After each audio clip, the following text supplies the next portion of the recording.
We've all been there, right? You're having a good day, you're sticking to your goals, and then boom, out of nowhere, this intense craving just washes over you.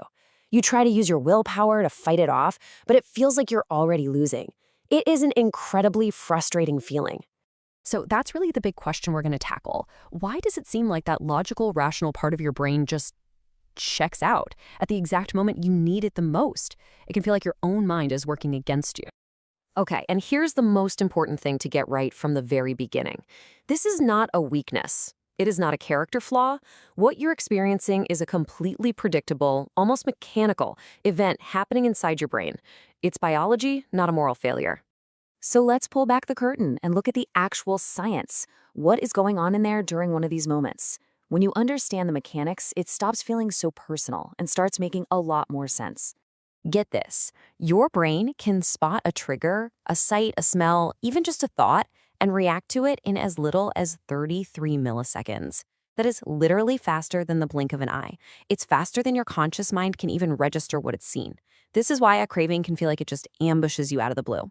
To really get this, it helps to think of your brain as having two systems that are often in a tug of war. You've got the gas pedal, which is a deep, primal part of your brain. Its job is to spot things that are important for survival, rewards, threats, and just scream, go, get it. Then you have the brakes. This is your prefrontal cortex, the more modern, logical part of your brain that thinks about long-term consequence. So when a powerful cue shows up, a hijack happens in 3 incredibly fast steps. First, that unseen cue rings an alarm bell deep in your brain. Second, the gas pedal gets slammed to the floor, flooding you with this intense, almost irresistible motivation. And here's the kicker. Step 3, that stress response literally short-circuits your prefrontal cortex. Your brakes just go offline. And look, this isn't just a clever analogy. We can actually see this happening in brain scans. When people are exposed to strong cues, you can see these gas pedal networks lighting up like a Christmas tree, while at the very same time, the activity in the brakes, that executive network, goes quiet. It's a real, measurable thing. So this leads to a really crucial insight. Let this sink in. During an intense craving, you are trying to use a part of your brain that is, for a moment, biologically offline. It's not about not trying hard enough. It's like trying to turn a car when the steering wheel has been temporarily disconnected from the wheels. You just can't do it. So knowing this completely changes the game. If brute strength, if pure willpower isn't reliable because the very system it relies on can shut down, well, then we need a different plan. We need to shift from strength to strategy. I love this quote because it just nails the whole idea. Instead of trying to argue with a stuck gas pedal, you change the environment. You put something in the car's way.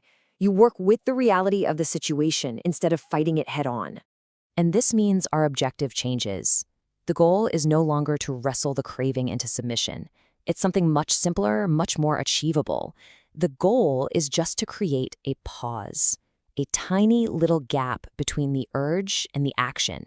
Because that small window of time is all your brain's braking system needs to come back online.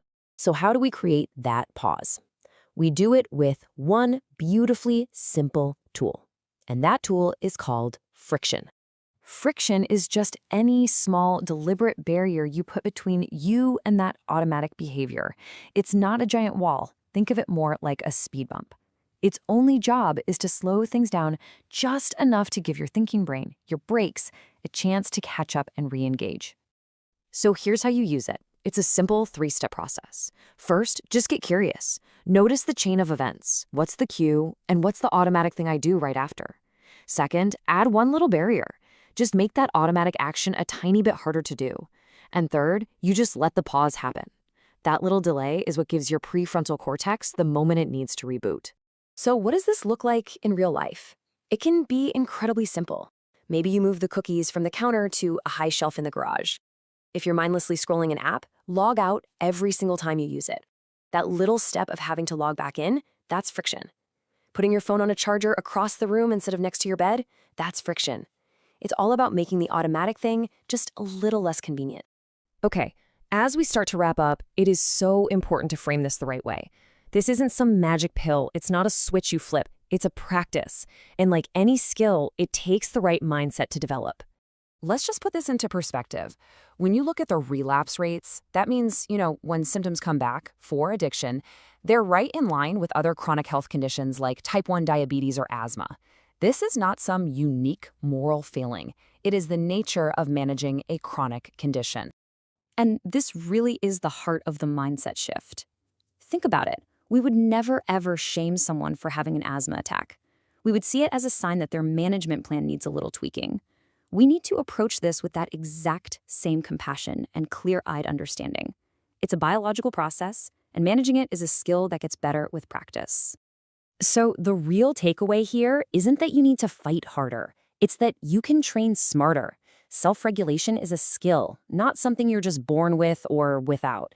And it's a skill you can absolutely build, calmly and steadily, one intentional pause at a time.